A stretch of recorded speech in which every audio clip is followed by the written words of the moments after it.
Hey, what's going on everybody? My name is James. Today's video is talking about the 2016 and 2017 MacBook Pros.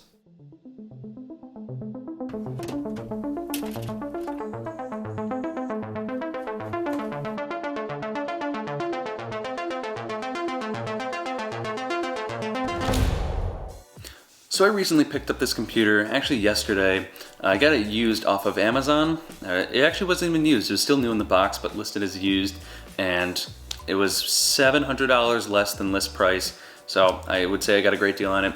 It is the 2016 model, so it's not Kaby Lake, but being able to save that much money on it, I really can't complain. And so far my experience has been actually fantastic with this computer. It has been very controversial in terms of the design changes and usability changes that Apple decided to conduct with this model. But with my experience so far, I'm not really concerned about that. I've had just stellar performance with it so far. And I kind of want to touch on those because I feel like it's something that is commonly said and repeated over and over again. Stuff like, oh, you know, the ports are limited, the trackpad's too big, the touch bar is useless. But I don't believe that those people have really tried to use it. They hear it and they just kind of repeat it, regurgitate it, and it's kind of like, you know, the sheep following the leader. My experience with this has been really smooth so far. Not only just because, you know, it's got a good processor and things like that, but the USB-C ports on the side, a lot of people hate because when you want to connect a flash drive, you need to grab an adapter, or if you want to connect an SD card, you need an adapter. But once you go out and buy like 2 or 3 adapters, like this one I got from Best Buy for $9, just a USB to USB-C, you're really all set. And so far, this is actually enough for me because I can charge my phone and transfer data with this. I can connect it to my camera and access my SD card from it. And if I want to connect like an Ethernet adapter, I have a USB to Ethernet, so I can connect that onto this as well. So one $9 purchase solves all my problems in terms of the limitations of the USB-C port. And what people also need to look at is the potential for those ports, because they're USB-C Thunderbolt 3 ports, which means they have a theoretical max limit of 40 gigabits per second, which is much higher than any other port we've had on a computer. And the fact that that's in a laptop is even more impressive. So that allows us to have faster transfer speeds to stuff like external hard drives and SSDs. You can connect an external graphics card, which is actually going to be supported in the next version of macOS High Sierra. And just being able to charge from any port is great because, you know, that way if something is on the left side and you want to charge from the right side, you can easily do that. That's not something you could do with the old MagSafe connector. And speaking of which, people were kind of sad to have MagSafe go, but I think it's actually for the better because now you can get better wattage to the computer through that USB-C cable, and you can actually charge it with a lot more devices. So before, you had to have a MagSafe cable with you anytime you wanted to charge your computer. So if you wanted to bring it on a business trip or something, you had to bring your whole power brick and things like that with you. But with the USB-C, now you can use stuff like a mobile power bank. So I have a 10,000 milliamp hour power bank. I can connect that to the computer and start charging. I can go to stuff like a Starbucks, and they do now support some USB-C devices, so I could theoretically plug this in and start charging. It might not be the fastest in the world, but still would be able to top up my computer if I was there long enough. And, you know, I can charge from any side, which again, you cannot do with MagSafe. I know MagSafe obviously had the advantage of being able to disconnect if you were to trip on the cable. I don't think that's a very common occurrence. I do know that it does happen a lot, and I've definitely had it happen once before, but it's just something you gotta think about when you're setting up your computer. Just make sure that your cable isn't going all the way across the room or something like that, and you should be fine. Now, the next element is the keyboard. That's something that people have been talking a lot about, and a lot of people hear it and they just don't like the sound, and that really turns them off. But I personally like it because the old keyboard to me felt mushy. It wasn't that accurate in terms of letting you know when you've pressed a key. But this is a very tactile, easy to use keyboard. It's easy to just fly around on. You can get really high words per minute doing it, and you know when you've pressed a key because that is that very audible click. So just like typing on here, like, it's not terribly loud. It might bother some people if it's in like a library or something like that, but for the most part, it's honestly, I like the sound. It really is kind of soothing. And having that short travel distance is a lot easier on the hands. It's a lot less fatiguing than having to kind of plunge your finger down. And it just allows you to type a lot faster on it. Now, above the keyboard, you might see that bar up there. That's another very controversial element to this computer, and that is the touch bar. So the touch bar expands a lot of different features in some of the programs on Mac OS. So stuff like Safari, Spotify, Final Cut Pro, my music making software, everything takes advantage of it in terms of giving you extra functionality that would usually take a lot more key clicks or keyboard shortcuts to get to. It's basically like quick macros on a keyboard.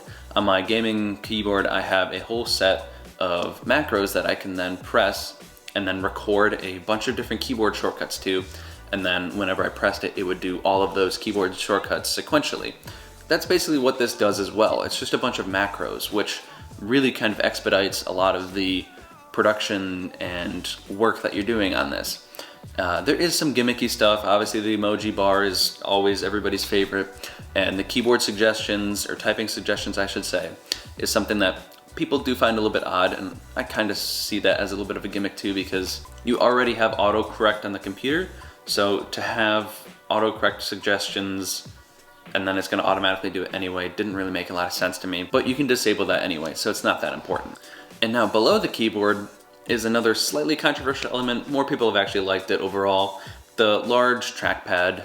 It has Force Touch. It's much larger than any other trackpad I've seen on any other computer before, Windows or Mac, and it actually adds a lot of cool features to Mac OS. With that Force Touch element, you can now Force Touch on a link if you want to preview it. You can Force Touch on words if you want to look it up. You can also Force Touch on the dock on a program that's open to view all of the open windows and then select between the two.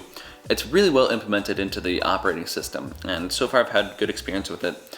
And luckily I'm kind of a more wide typer, so my hands usually end up a little bit more spaced out. If you're typing more condensed, like in the center, like some people using the home row typing scheme, might have a little more problems with the palm rejection, but so far I've had no problems with it. And I've tried to intentionally get it to move around, and I can't do it. It's really good at rejecting all those mouse movements and things like that while you're typing. Now my last and probably favorite element of this computer is the integration of Touch ID. So all the way on the right side of that touch bar, there's a little square that now has that touch fingerprint sensor from the iPhone built in. So not only does that allow you to log into your computer really quickly using it instead of having to type in a long complicated password, it also allows you to make payments and authorize stuff like App Store installations, and you can secure folders with it using third-party programs. It's a really neat feature, and it just makes my life a lot easier in terms of saving time, which is basically what this computer is meant for. And kind of on that note, MacBook Pros aren't meant for super enthusiasts, like people who need like workstation grade hardware, things like that. It's more like what I said before about consistency and saving time. So the USB-C has much faster transfer speeds and a lot of potential in terms of future compatibility. So that's going to save you time. When you plug in a hard drive, it's going to transfer the files faster, saving you time. Touch ID now saves you time. When you open up the computer, it automatically turns on, so you don't have to go up and press the button. It saves you time. Having the larger trackpad allows you to, drag files further, so that way you don't have to do multiple clicks and stuff like that. That saves you time. TouchBar, lots of macros and suggestions and things like that. Having a lot more control over stuff saves you time. That's what this computer is meant for. It's meant for the majority of people that just want stuff done. And that's what this computer is really great at. And that's exactly what I need it for. I'm going into college and I wanted something that is going to be durable, that's going to last, that has a lot of support. So if I ever need parts and stuff like that, there is a whole array of stuff online available for this computer. And just in terms of the consistency, I've never had any sort of application crash on it. I've never had any sort of hang-ups and things like that. It is a very consistent and smooth experience, and that's what I want from a computer. Windows computers, they do work, and they do obviously have some better options in terms of having, NVIDIA graphics cards up to like 1080s, the overclockable i7s, more RAM, more hard drive space, but usually because you're adding all this stuff to it that Windows isn't really meant to support, it starts to, get a little bit inconsistent. You'll have applications crash. You'll have the computer reboot or blue screen sometimes. It just happens. That's something that I don't think would ever actually happen with this computer, just because of how well thought out it is.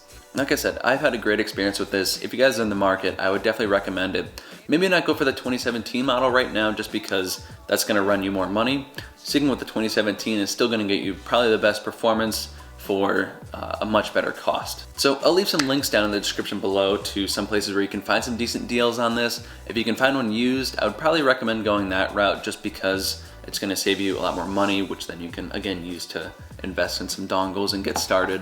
So I would definitely recommend this computer. Again, links in the description below if you want to find it.